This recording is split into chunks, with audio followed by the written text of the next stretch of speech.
Bonjour les enfants, bienvenue dans mon cours de mathématiques. Ce matin, nous allons faire les problèmes. Je vous donne les problèmes.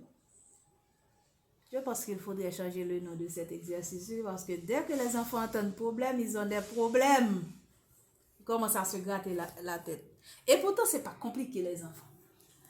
Aujourd'hui, nous allons voir un mot que vous allez rencontrer souvent dans les problèmes, c'est cette histoire de prix.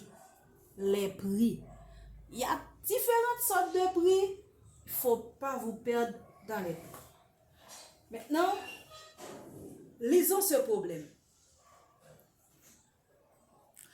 Un marchand achète 125 poupées à 400 gourdes l'unité.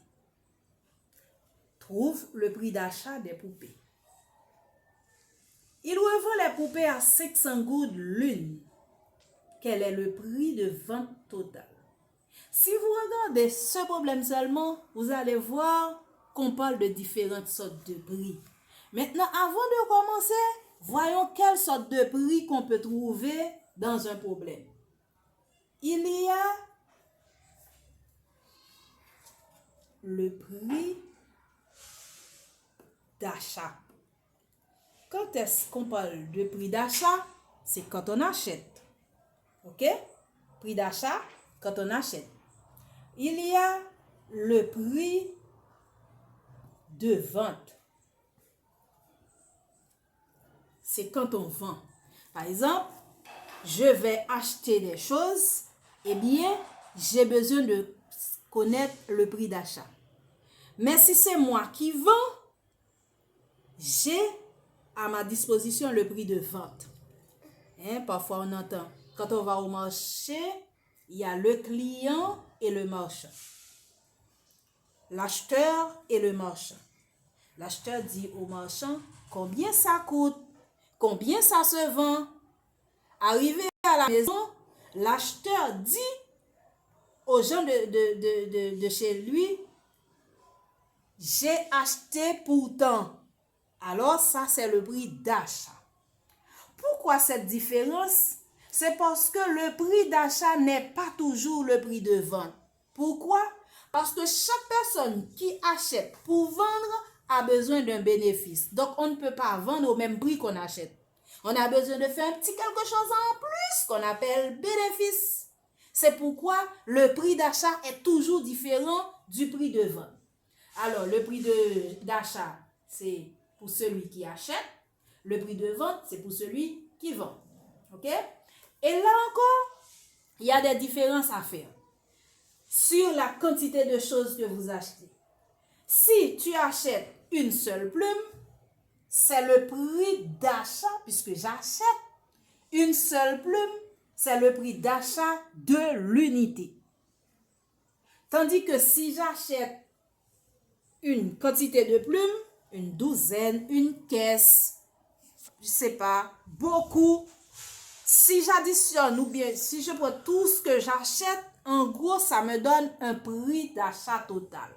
Alors, si j'achète un seul objet, c'est le prix d'achat de l'unité, c'est-à-dire prix 2.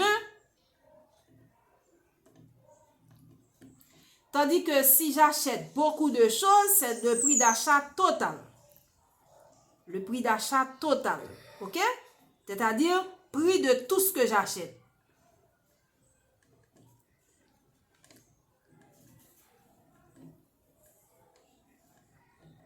Ce que j'achète en tout.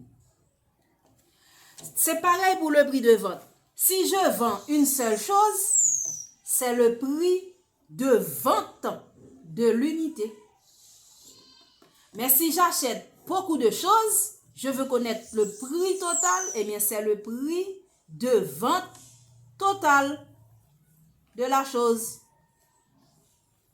Maintenant, quand je dois faire un problème, je dois faire la différence entre le prix d'achat et le prix de vente. Maintenant, dans le prix d'achat, je dois faire la différence entre le prix d'achat d'une chose et le prix d'achat de plusieurs choses. Le prix d'achat d'une chose, c'est le prix d'achat de l'unité. Le prix d'achat de plusieurs choses, c'est le prix d'achat total.